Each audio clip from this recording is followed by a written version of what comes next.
Hello, and welcome to a Fish Out of Water podcast. This is your host, Richard Lipman.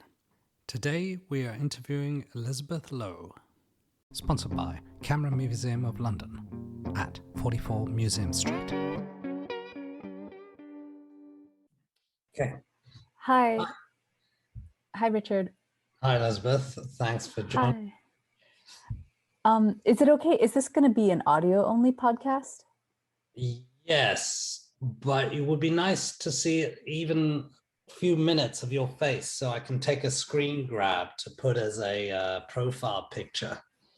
Okay. Hold on. Let me get ready. Thanks.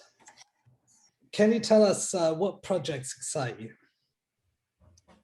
What? What projects excite you? What projects? I suppose this stray dog film excited me for 5 years. And it's been really exciting also to release it out into the world and to see that it's resonating with people.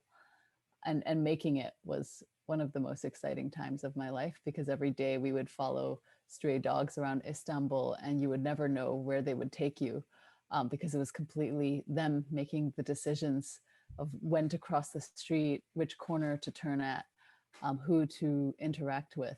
So that was all really, really exciting. Absolutely. We see the whole circle of a dog life. And you have some very, very interesting quotes from a Greek philosopher. And I have him here. He's called Diogenes. Yeah, his name is Diogenes, I think, or Diogenes. I'm not totally sure how it's pronounced either. Your pronunciation is probably correct. But he was this Greek philosopher who was born in Sinope, which is the land of modern day Turkey. And he modeled his own way of life around street dogs and his philosophy that he developed, called cynicism, which he renounced his wealth and he lived among dogs. And he believed that because dogs were not beholden to wealth, property, marriage, or family or work, that they alone were the most honest observers of humanity, and could question the things and customs that we hold dear as humans, and challenge them. And so I felt like this film Stray is an attempt to put this ancient philosophy into cinematic practice, to see what observing dogs would reveal about us and also them. How did you get onto Diogenes? How did you read about him? How did you find out about him?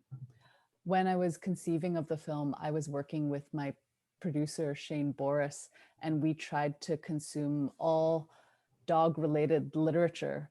And he told me about Diogenes and this dog philosopher who was famed for his wit and sort of belief that observing dogs would lead to more profound truths.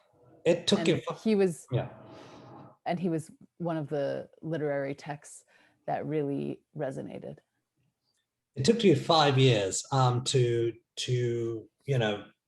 do this project. How many hours of footage did you have or did you gather throughout that time? So we filmed from 2017 through 2019 on 3 separate trips. And in total, I'd say there's about 6 to 7 months of filming. We spent 1 month in 2017 and then 6 months in 2018 and then another few weeks in 2019. And so in total, maybe 500 hours of footage. I never tabulated it all, but because nothing was orchestrated, every day we had to film at least 10 hours a day, because every moment felt precious. Every encounter was something unexpected, and sometimes not much would happen at all. And so we just felt like compelled to constantly be filming and rolling to capture even the most, minute drama or micro expressions that the dogs displayed and the people around them. It is a very original project. Did you have any references in mind when you were making this film? Were there other documentaries like it or other films like it?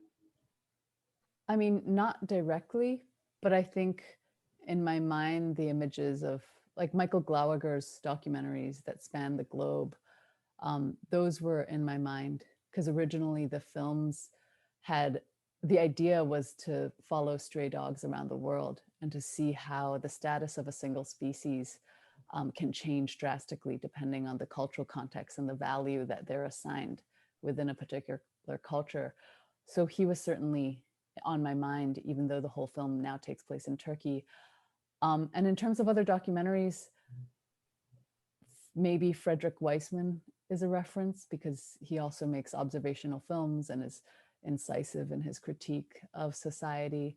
And a lot of fiction filmmakers too, like Sean Baker or Andrea Arnold or Kelly Reichardt, the lushness of those imagery of their cinematography and intimacy with the dogs' faces, maybe inspired by the way they treat their human actors.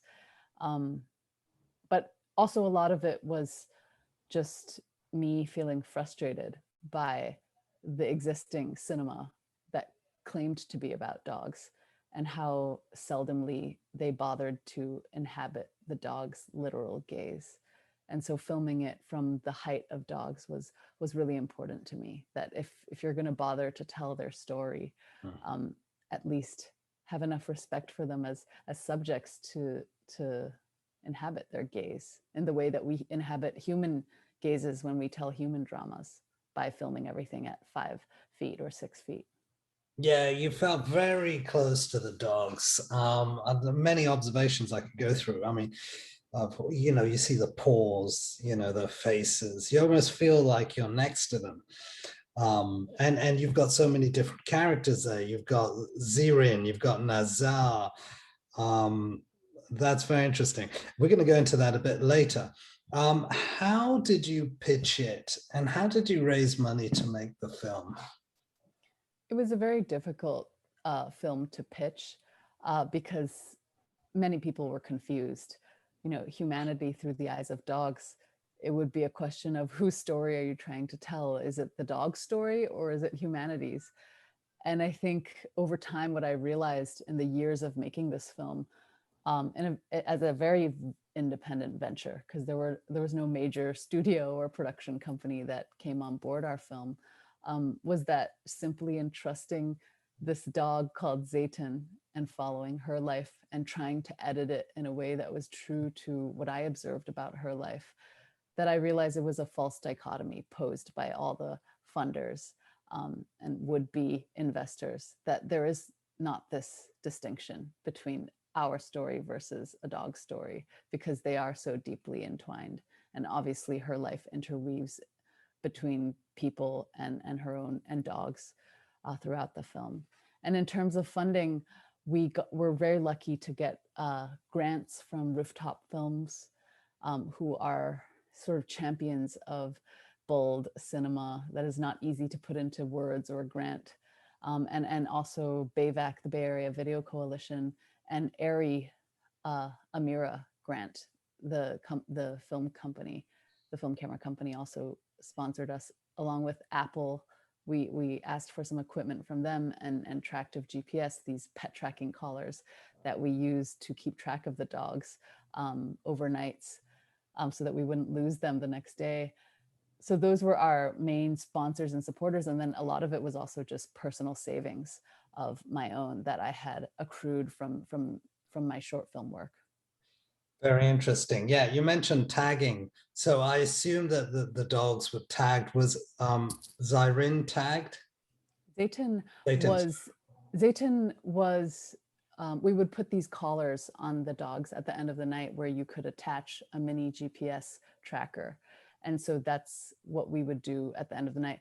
And if you're talking about the ear tags, in 2018, when I met her and was filming with her, she was not tagged at that point. But in 2019, when I came a year and a half later back to Istanbul to find her again. Miraculously, she was alive and well, but she had the tag on her ear, which means that the government picked her up at some point, vaccinated her of diseases, and also spayed and neutered her and released her back into the city, which is the law there in Turkey, which is an incredible, groundbreaking law that they have so much respect for their stray animals.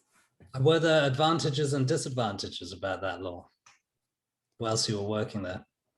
I think the only disadvantage of that law is that it's not enforced consistently, because it has become an issue where government officials will pick up dogs from the city and vaccinate them and neuter and spay them, but instead of dropping them off back into the city, they drop them off in the outskirts, in the forests surrounding Istanbul, where there is not a natural source of food for the dogs because people aren't living there and there's no trash. And so when there's so many dogs, packing the forests, people have to go out there, volunteer to go out there to feed the dogs. And it's not a natural way for dogs to live on the outskirts like that. It's much more natural for them to live among us, among our trash, among cafes where they can beg for food, and among feeding stations that are throughout the city of Istanbul in the city center. So that's the one problem, I would say, that the law isn't respected enough. I see that the dog also had a mind of his own. You cleverly linked in sounds and conversations that people were having with very intimate shots of dogs.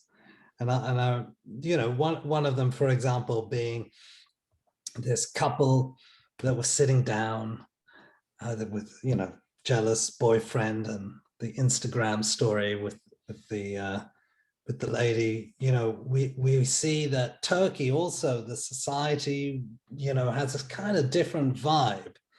Did you feel that? Were there moments of intense pleasure and intense danger? And can you recall some of that whilst you were filming? I have to say, I never felt any real moments of danger.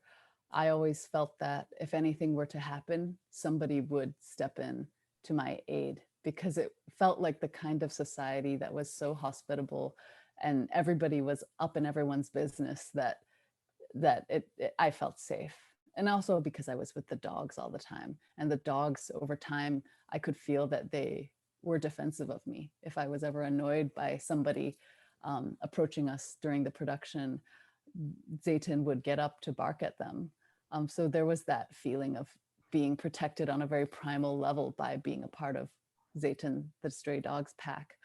And in terms of the people and what I observed about Turkish people and the people who live in Turkey, I was really taken aback by their hospitality and warmth. Many times I would be filming for hours with a stray dog who was sleeping, crouched on the sidewalk, and restaurant workers would come out with cups of tea and just lay them on the curbside for me.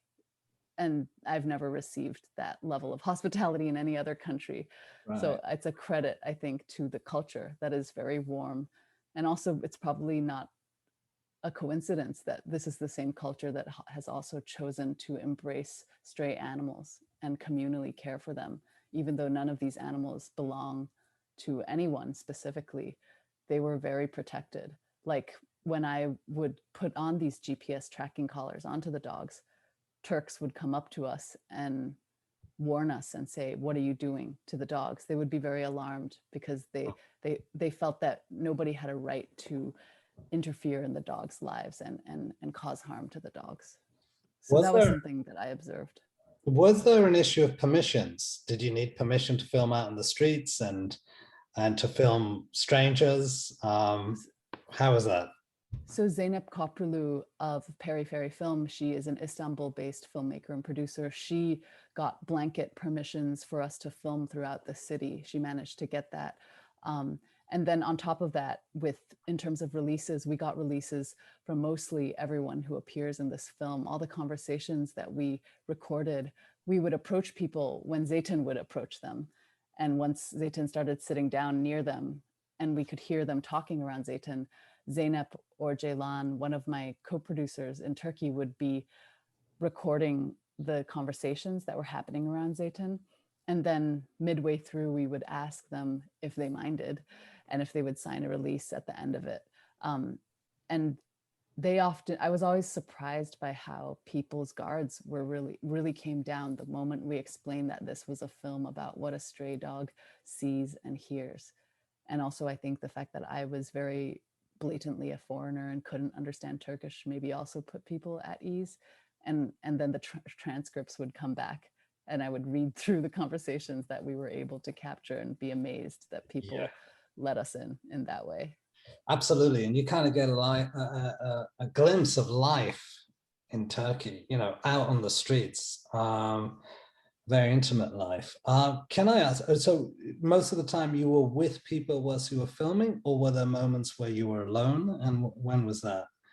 There were moments when I was alone, for example, but most of the time I was always with a Turkish producer, Zeynep Kapralu, Zeynep Aslanoba, or Ceylan Çarhaglu. But in the moments that I was alone, like for example, if we wrapped shooting after a 10-hour day, and then I ran into Zeytin again on the street after we had lost her, I would go back to my hotel room and get the camera and come back out alone and keep filming with her. And sometimes those were the most incredible scenes, because you were able to sort of just live with the dog constantly for hours. And when I went back in 2019 to do the pickup shoot, I also filmed alone with Zeytin, so that there would be no sort of need to ever take breaks, really, because you could just be with Zeytin on and on as she slept, as she walked, as she found food throughout the city. And that was a real pleasure too. And what about the night shoots and the shoots, you know, with the street kids? Was that mostly alone?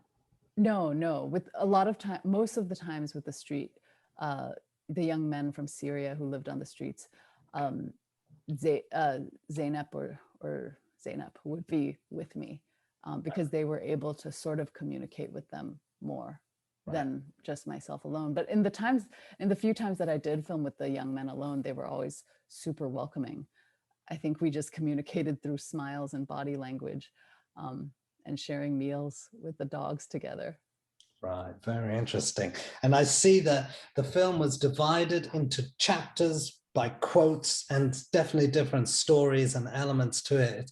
It's quite a complex, layered film. Did you put that together, or did you work very closely with an editor? For the most part, I did by myself over a year. But at the end, I brought in a friend who I knew from NYU Film School, from undergrad, who is a talented filmmaker in fiction films. And I asked him to help me to polish it up for a few days, because I had, I felt like I needed sort of an extra pair of eyes to finesse the cut. But for the most part, I was figuring out story structure in the edit room alone, and also with my producers who would give me a lot of feedback.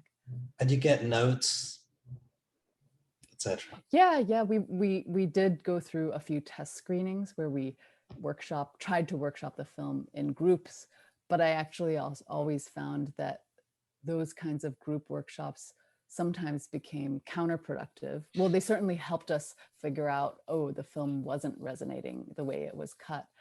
And finally, I decided in the last 2 months, because we were taking in too many people's feedback, that we isolated all of that out and just edited on instinct, because this is a film that's not supposed to please everyone. It can't. Sure. And so if you tried to please everybody, it would, defeat it entirely. And so in the end, we just edited alone. So you definitely had a vision and a style there, the style being handheld and sort of very cinematic and flowing with the characters, hence Zeytin and others.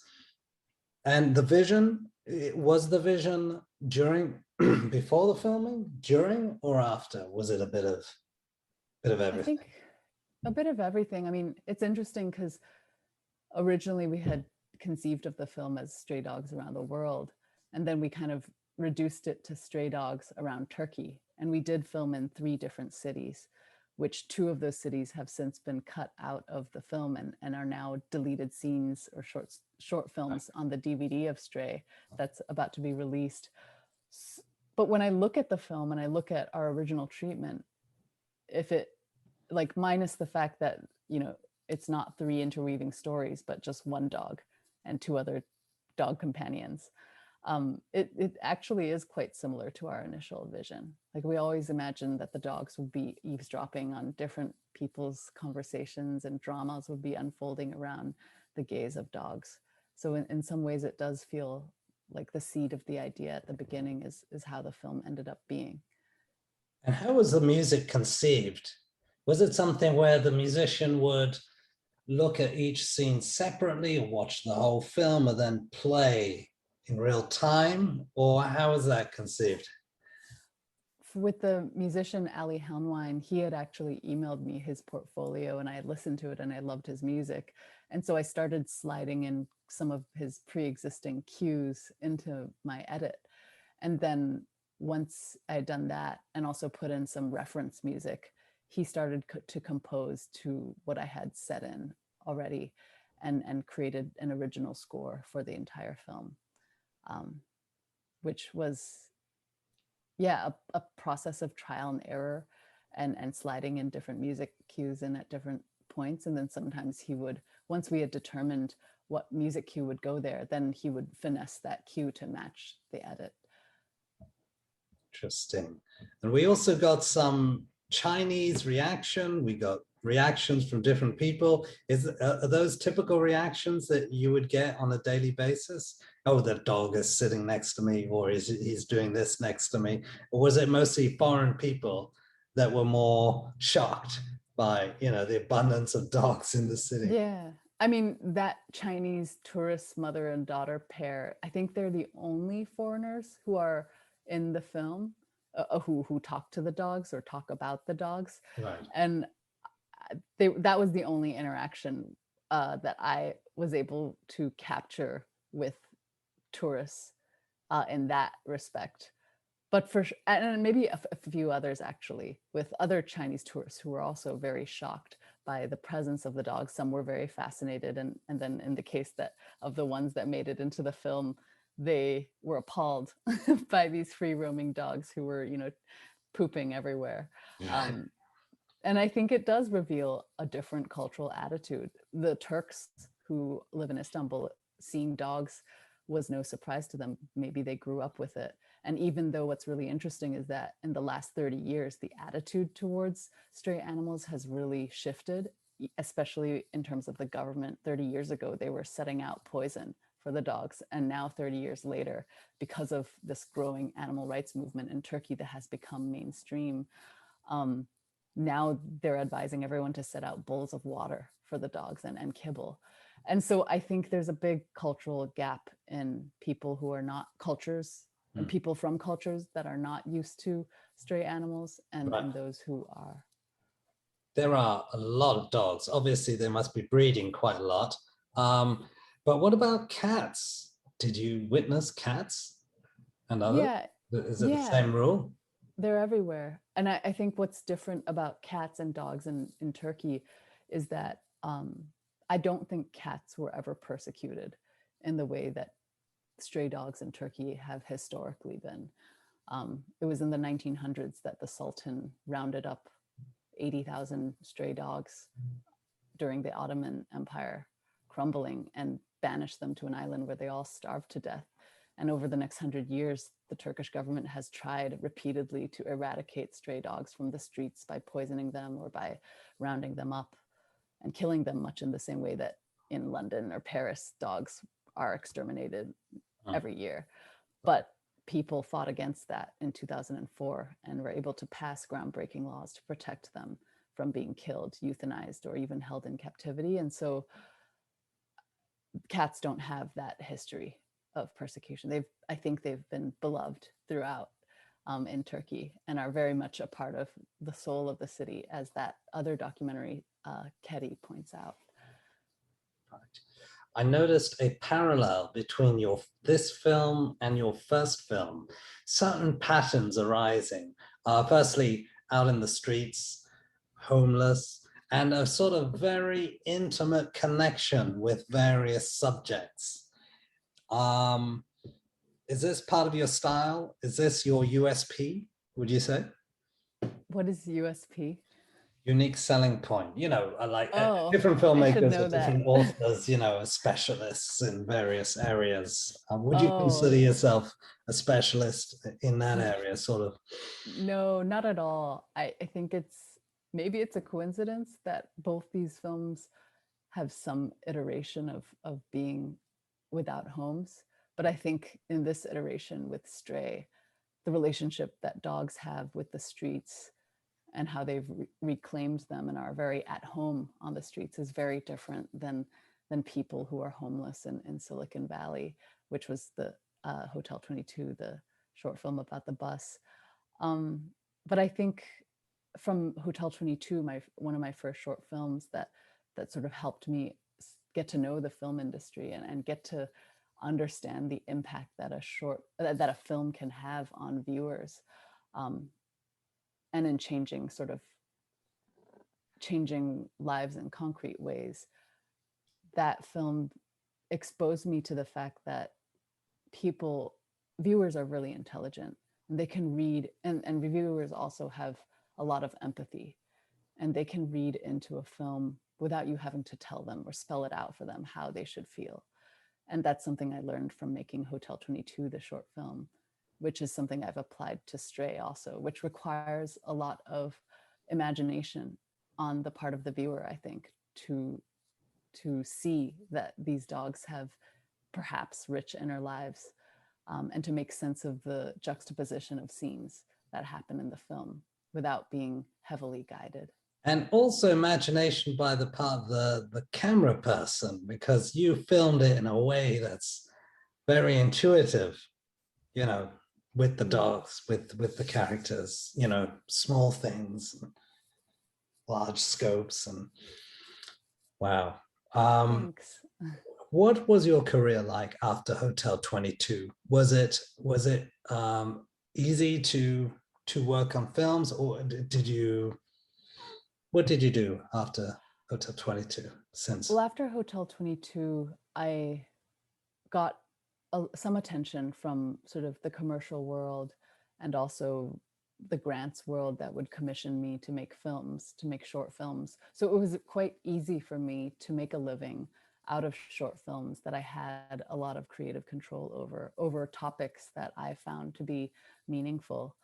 So that was a real privilege. But the leap from being a shorts filmmaker, despite the success of Hotel 22 and several other shorts I had made, to making a feature and making people believe in a feature as singular and strange as the concept behind Stray, which is follow a wandering dog through the city of Istanbul, eavesdropping on people around them and see where that takes you. That was always still very difficult. And it was a surprise to me how difficult it was to get people to believe in this idea, despite sort of the strength of my short work, but also it makes sense. Why would people want to take that risk? And it is very different to tell a story over 70 minutes or 90 minutes versus 8 or 10. I wonder if this film was submitted to the Oscars shortlist, or is it next? It was submitted, and unfortunately it didn't make it through.